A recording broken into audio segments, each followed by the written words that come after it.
প্রত্যেকটা ভক্তের চরণ আমি নিজ হাতে ধোয়ে দেব। ভগবান বললেন, এখানে যত ভক্ত আছে আমি সকলের চরণ ধোয়ে দেই।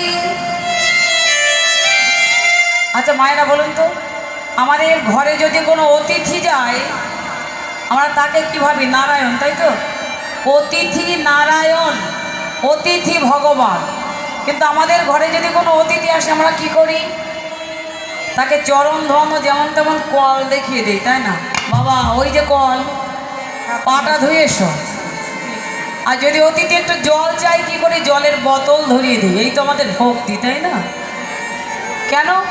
গ্লাস তো উঠে গেছে, কেউ জল চাইলে জলের বোতল। আবার আমার মায়েরা যখন নার্সিংহোমে বা হসপিটালে যখন একটা বাচ্চা হয়, মায়েরা কি করে? ওই নার্সিংহোম থেকে বোতল ধরিয়ে দেয়। হরে কৃষ্ণ নিতাই গৌর হরি বল। এটা আমাদের দোষ। আর এই বোতল ধরা অভ্যাস আর কোনোদিনও যায় না।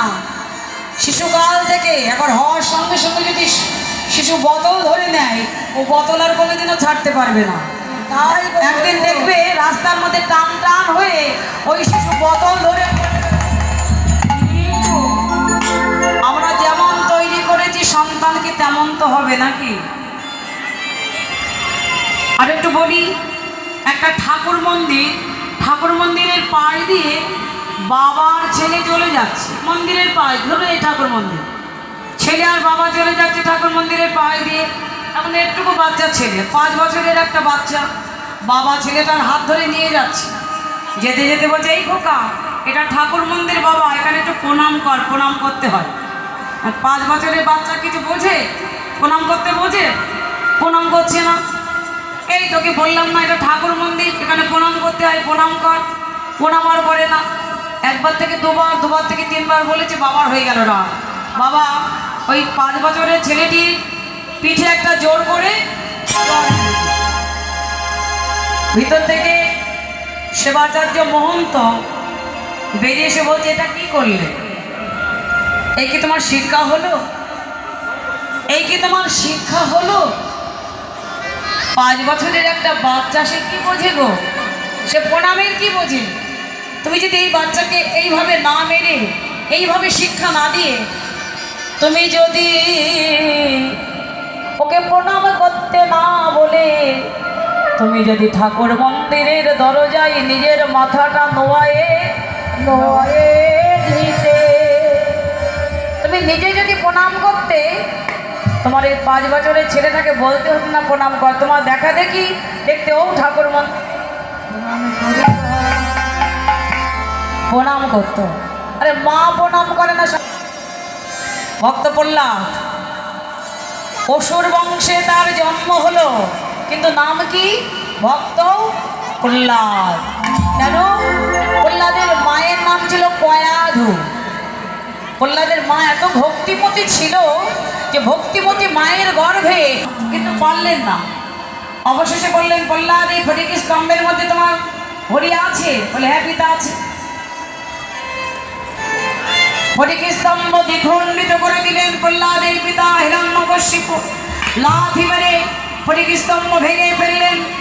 ভগবান নৃসিংহদেব সেখান থেকে বেরিয়ে প্রহ্লাদের পিতাকে নগাঘাতে উরুর করে বসাই নগাঘাতে বক্ষ বিদীর্ণ করে দিল। যে প্রত্যেকটা নারী চুষে চুষে দেখছে। কেন? কোন সুশর্মা নারীর পথ ধরে রাক্ষস বলে এমন সুদুর্লভে কৃষ্ণ ভক্ত জন্ম নিয়েছে। রাক্ষস কুলে এত সুন্দর সুদুর্লভ কৃষ্ণ ভক্ত সন্তান জন্ম নিল কি করে? দেখেছেন? মা যদি কৃষ্ণ ভক্তিমতী হয়, সন্তান কৃষ্ণ ভক্ত হয়। হরে কৃষ্ণ নিতাই গৌর হরি বল। আজকে আমরা যে লীলাস্বাদন করছি, রাধানীর কলান্তরিতা মা, তা কলান্তরিতা কাহাকে বলে? মান কিন্তু 8খানা, জানেন তো? 8 প্রকার মান। তা 8 প্রকার মানের মধ্যে কলান্তরিতা একটা মান। কলান্তরিতা কাহাকে বলে? যার সখিনাং পুরো পাদ পতিতানাং বল্লভাং রুষা নিরস্য পশ্চাৎপতি কলহান্তরিতা হিসা। সখীগণের পশ্চাতে মানে পিছনে যে অতিশয় তাপ অনুভব করে তাকে কলহান্তরিতা নায়িকা।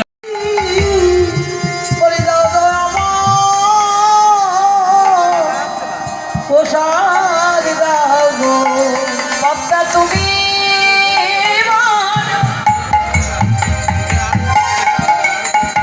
বড় ভাগ্যবতী, দাও দাও আমার প্রসাদ দাও। তুমি বড় ভাগ্যবতী, বলে দাও দাও আমার প্রসাদ দাও। না না স্বামী, আমি খেয়েছি, উচ্ছিষ্ট হয়ে গেছে, আমি তোমায় দিতে পারবো না। বলছে না না, কে বলেছে এটা উচ্ছিষ্ট? এই যে মহাপ্রসাদ হয়ে গেছে, এই যে মহাপ্রসাদ হয়ে গেছে, এই যে মহাপ্রসাদ হয়ে গেছে, এই যে মহাপ্রসাদ হয়ে গেছে। দাও প্রসাদ দাও, এই যে মহাপ্রসাদ হয়ে গেছে। প্রসাদ দাও, মহাপ্রসাদ হয়ে গেছে। প্রসাদ দাও, মহাপ্রসাদ হয়ে গেছে। প্রসাদ দাও, মহাপ্রসাদ হয়ে গেছে।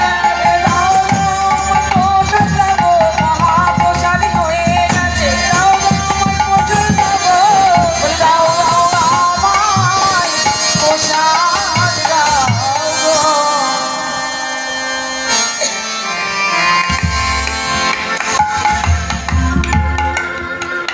পদ্মা দাও দাও আমার প্রসাদ দাও, তুমি বড় ভাগ্যবতী যে মহাপ্রসাদ হয়ে গেছে।